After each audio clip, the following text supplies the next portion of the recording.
BK Hariprasad जी, राव नरेंद्र सिंह जी, भूपेंद्र हुड्डा जी,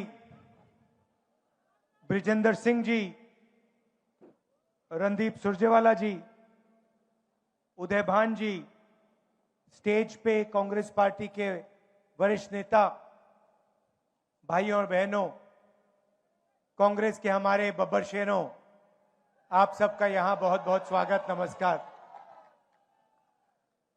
कुछ साल पहले हमने कन्याकुमारी से कश्मीर यात्रा की थी। 4000 किलोमीटर कन्याकुमारी से कश्मीर तक हम चले। हमारे साथ लाखों लोग चले थे और एक नारा दिया था, नफरत के बाजार में मोहब्बत की दुकान खोलनी है। और ये नारा हमारा नारा नहीं था, ये नारा भीड़ से आया था।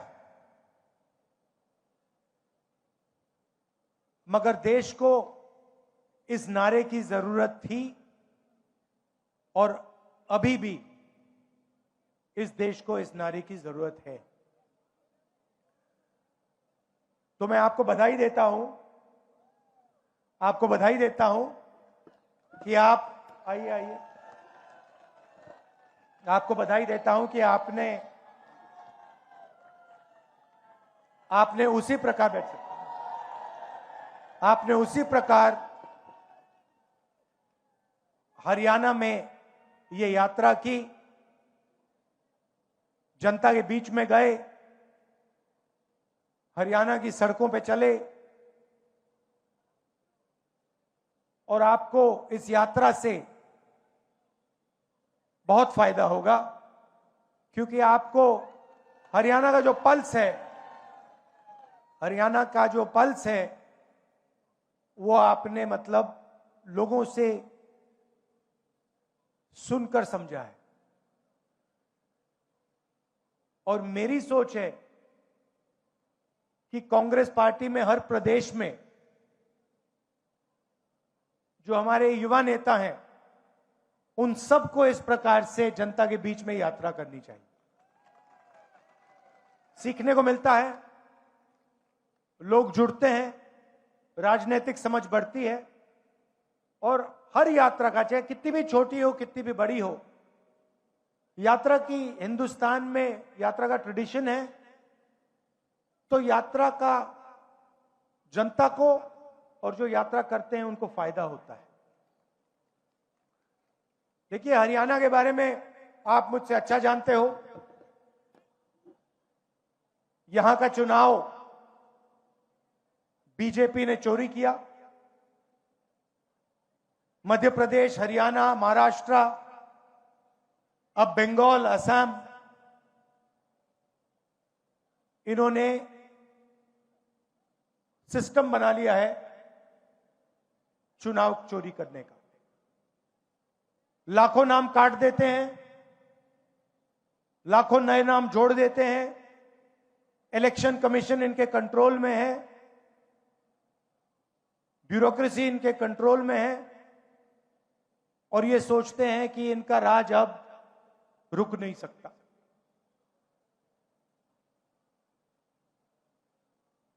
मगर टाइम आने वाला है इनका।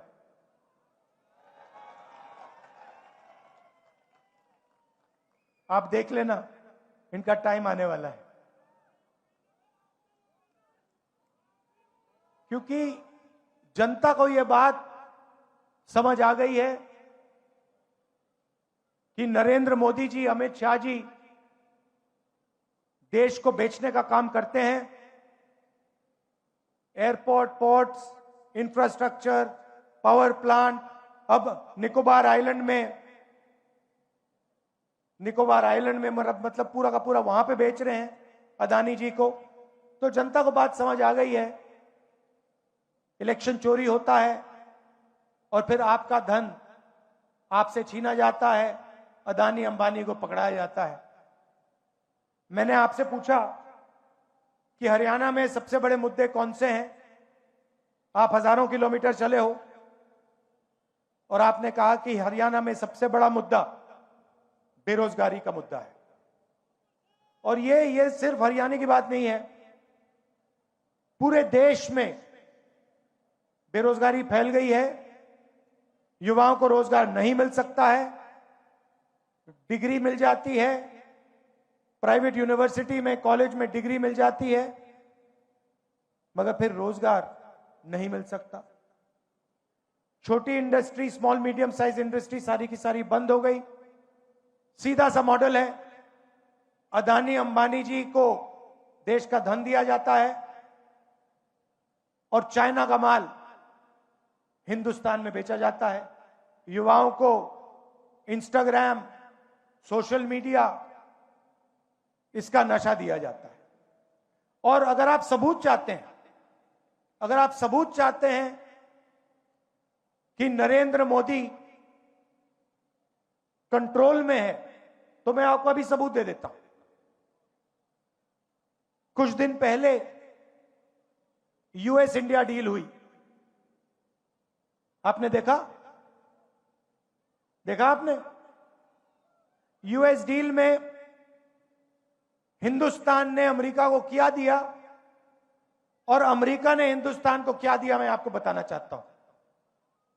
और इसलिए बताना चाहता हूं क्योंकि ऐसी डील कोई भी प्रधानमंत्री नहीं कर सकता, ना कांग्रेस पार्टी का, ना बीजेपी का, ना किसी और पार्टी का ऐसी डील कर सकता है। और अगर डील करी है तो अमेरिका के दबाव में आकर करी है। डील में क्या हुआ? हमारा कृषि का सेक्टर, उसको अमेरिका के किसानों के लिए खोल दिया गया। दाल, कपास, अखरोट, बादाम, अमेरिका के किसान अपना माल अब हिंदुस्तान में बेचेंगे। उनके हजारों एकड़ के खेत होते हैं, मैकेनाइज्ड खेत होते हैं, हमारे छोटे खेत होते हैं। हिंदुस्तान के सारे किसान बर्बाद होने जा रहे हैं। पहला काम नरेंद्र मोदी ने यह किया। दूसरा काम, नरेंद्र मोदी ने डोनाल्ड ट्रंप से कहा कि 9.5 लाख करोड़ रुपए का माल हर साल हम अमेरिका से खरीदेंगे। मतलब हमारे सारे के सारे कारखाने, सारी फैक्ट्रियां, स्मॉल मीडियम इंडस्ट्री सारी की सारी बंद हो जाएगी, अमेरिका का माल हिंदुस्तान खरीदेगा। तीसरी बात, और शायद सबसे खतरनाक बात, नरेंद्र मोदी ने अमेरिका से कहा कि हम उन्हीं से तेल खरीदेंगे जिनकी परमिशन आप हमें दोगे। आपसे पूछे बिना हम किसी से तेल नहीं खरीदेंगे, चाहे सऊदी अरेबिया हो, वेनेजुएला हो, इराक हो, ईरान हो। हिंदुस्तान तेल खरीदेगा तो अमेरिका से पूछकर, डोनाल्ड ट्रंप से परमिशन लेके खरीदेगा। और चौथी बात, आपका सारा का सारा डेटा, जो आप बातचीत करते हो, मैसेजेस भेजते हो, आपका मेडिकल डेटा, अस्पताल में आपका जो डेटा है, सारा का सारा नरेंद्र मोदी ने अमेरिका को पकड़ा दिया। तो ये 4 चीजें नरेंद्र मोदी ने अमेरिका को दी। हिंदुस्तान को क्या मिला? हिंदुस्तान को कुछ नहीं मिला, जीरो, कुछ नहीं मिला। हमारा टैक्स बढ़ गया, उनका टैक्स जीरो हो गया, हमारा डेटा गया, हमारा कृषि का सेक्टर गया, हमारी ऑयल सिक्योरिटी, एनर्जी सिक्योरिटी गई, हमारी इंडस्ट्री बर्बाद हो गई। अमेरिका का कुछ नहीं गया। इसके 2 कारण हैं और मैं आपको साफ बता देता हूं। सबसे पहला कारण, आपने नाम सुना होगा एप्स्टीन का, सुना है? 30.5 लाख एप्स्टीन की फाइल्स अमेरिका में पड़ी हुई है। नरेंद्र मोदी की पूरी हिस्ट्री, उसका चरित्र उन फाइलों में है। और डोनाल्ड ट्रंप यह बात जानता है, समझता है। डोनाल्ड ट्रंप खुल के कहता है, मीडिया में खुल के कहता है, अपने ट्विटर पे खुल के कहता है कि नरेंद्र मोदी के करियर को मैं 1 मिनट में खत्म कर दूंगा। और दूसरा काम, अदानी कंपनी पर अमेरिका में केस लगा रखा है, क्रिमिनल केस। अदानी जी हिंदुस्तान के सबसे बड़े बिजनेसमैन हैं, अरबपति हैं, मगर हिंदुस्तान से बाहर नहीं निकल सकते, क्योंकि जैसे ही हिंदुस्तान से बाहर जाएगा, अमेरिका में इस पर केस है, क्रिमिनल केस है, इसको पकड़ के ये ले जाएंगे। और ये केस अदानी पे नहीं है, ये बात आप समझिए, ये केस नरेंद्र मोदी पर है, क्योंकि नरेंद्र मोदी और अदानी एक है।